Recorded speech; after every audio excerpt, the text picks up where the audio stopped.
Hello everyone, welcome back to Bryan's Mysteries and Adventures on Trail. I hope everyone is doing well. We are suffering a crazy heat wave here in Virginia. I'm sure a lot of you are in your areas as well. Hope everyone's staying cool.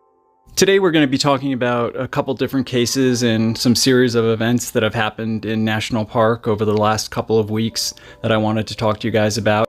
I also wanted to let you know I'm working on a video that I'm pretty sure most people aren't aware of these events that occurred in Yosemite National Park, which I'll be posting this weekend sometime, so stay tuned for that. If you haven't subscribed, please consider subscribing. It's free and really helps out the channel a lot. Let's get into today's video. The first case took place in the Santa Cruz Mountains. Here is a map of that general area. It is in California, south of San Francisco, near San Jose.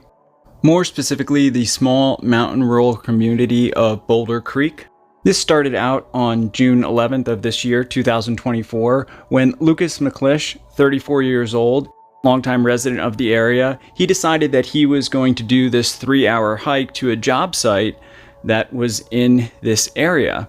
Because he was so familiar with not only the Santa Cruz Mountains, he is a very experienced outdoorsman. He had done hikes like this in the past. He didn't really think anything of it, so he left the house not even wearing a shirt.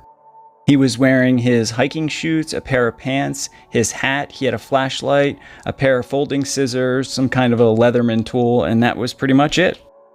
At first, the hike seemed to go like any other hike. He was enjoying the beautiful mountain air. Nothing seemed to miss. It's a very beautiful area. There's lots of beautiful places where you can get some scenic overlooks. Unfortunately, because of the crazy wildfires that area has seen in the past, here are some pictures of those, he started to become unfamiliar with landmarks. Sadly, this area, like so many other areas in California and the Pacific Northwest, were really devastated by wildfires over the last couple of years. If you're interested, I'll leave a link in the description to a video I did in 2022 documenting the difference between a few years before than that summer when I first started out in Tahoe National Forest, just the devastation of some of those fires. Lucas wasn't alarmed at first. He thought to himself he would eventually see something that would lead him to finding his way. The area does have an abundance of water sources. It wasn't until roughly the third day that he thought to himself that he was actually lost. He realized that he was in trouble, but he did think that, well, if I just keep walking west, I'll eventually reach the ocean, which is actually true. He knew that he had to stay hydrated, so he would find water sources and go to their source where the water was coming from underground, the actual natural source. He was drinking over a gallon of water a day. Unfortunately, because no one was expecting him until Father's Day, he wasn't actually reported missing until 6 days after he had started this hike. Once he was reporting missing, the Santa Cruz County Sheriff's Office deployed drones, the CAL FIRE San Mateo Santa Cruz unit, the Boulder Creek Fire Department, and California State Parks all assisted in the rescue and search efforts. In many parts of this area, it's very dense, it's very rugged, so they were having difficulty locating him. And at this point, Lucas knew he was in trouble. He was shouting out for help. Remember, he didn't have any food. He didn't even have a shirt on, so I can't imagine what the nights were like because it does get very cold, even though it can be blazing hot during the days. Also, at this point, Lucas wasn't even really aware that the whole town was rallied around him. There was all these teams out looking for him. He was obviously hopeful, but he didn't know for sure. The sheriff's office then got a report around 3 p.m. on Thursday. Witnesses reported hearing someone yelling for help in the canyon in Big Basin State Park. The authorities then had the search and rescue teams move over into that area. They finally found him. Here are some pictures of the reunion with his family and friends, with the authorities, the various search and rescue teams. It's just overwhelming because he was missing for 10 days out in the wilderness all by himself with no food. I just can't imagine his sense of relief and being reunited with his loved ones. You know, the park rangers, one of them gave him his shirt and some gloves because he was so badly sunburned. He had also lost his voice by this point. You can see the smiles on the search and rescue team members because this is the outcome we always want and everybody always wants. Thankfully, Lucas only suffered minor injuries to his hands. He is quoted he survived by drinking the gallon of water a day. He is quoted in saying, "I'm a little tired, a little sore after this ordeal. I also lost my voice, but I have no plan to stop hiking," which is great, and I wish him all the best, and I think that this is just a great story.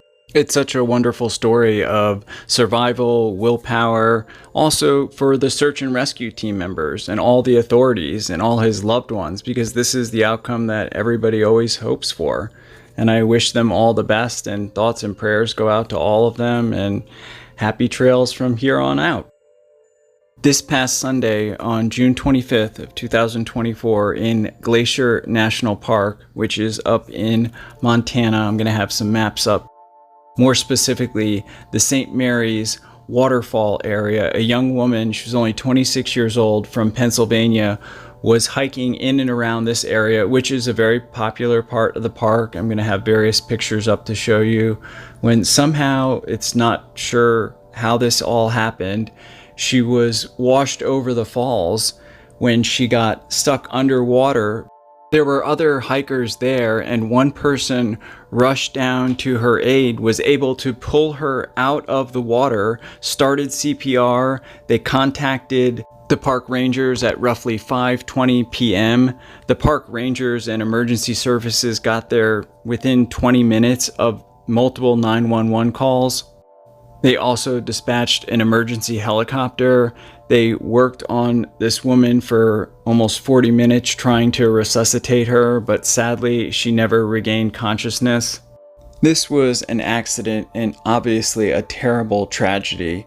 I wanted to talk about it for a couple of reasons. First, anyone that is planning on doing any type of through hiking or any hiking where you're going to have to do river crossings. River crossings are one of the most dangerous parts of through hiking.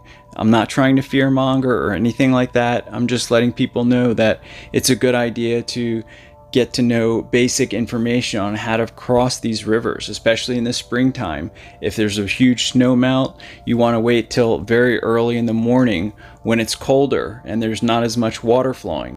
If possible, cross in groups if you can. If you're ever unsure, just turn around, don't cross, or look for another place to cross, a shallower area. But if you're ever unsure and think it's too dangerous, there's no shame in just turning around. Please don't purposely put yourself in harm's way like these people did at Yosemite this week. This was captured on footage, it's been on the national news. These people, and they're not alone, this happens every year. Look at how close this person is to death, like 1 or 2 inches, and it's over. Just for a selfie or a photograph. The average year in Yosemite, 14 people die from accidental falls, drownings, these kinds of incidents. Most of them are completely preventable. Everyone has free will. I'm not telling people what to do, but it is illegal to go over railings like that in Yosemite or any national park. It's just so tragic how every year in many national parks, even though it's happened the previous year and the year before that, people keep doing the same acts. And many a times in Yosemite, when people go over the falls, they're never found because of the way the falls and the granite rocks are. I'm sure many of you have heard about the guy just recently, a couple weeks ago, that was sentenced to a week in jail because he hopped over one of the railings. Here's a picture of that. In Yellowstone National Park this year alone, there have been over 24 cases like this. He's one of the only people to actually get jail time. My point is, everybody has a right to see national parks, and when these kind of things happen too many times, they just get fed up. They'll eventually close areas. There used to be this beautiful part of the Pacific Crest Trail that ran through Yosemite National Park, where at one point you went right under one of these waterfalls and it was kind of misty and absolutely a beautiful part of the trail, but too many people were doing stupid things, so they eventually closed that area and rerouted that part of the Pacific Crest Trail. In any event, like I said, everyone has the right to make their own decisions. I just hope you make smart ones. But I appreciate everybody watching, all your feedback, your comments. Thank you so much for watching. Thank you so much to co.ag for providing the background music. Hopefully I will see you all in the next one. Take care. Hey everyone, thanks for sticking with me to the end. Like I said in the beginning, I'm working on a new video that should be out either Saturday or Sunday. It'll be either or, sometime in the early afternoon, so please stay tuned for that. If you have any case or video suggestions, please leave me a comment or you can send me an email. All of that info is always in the description.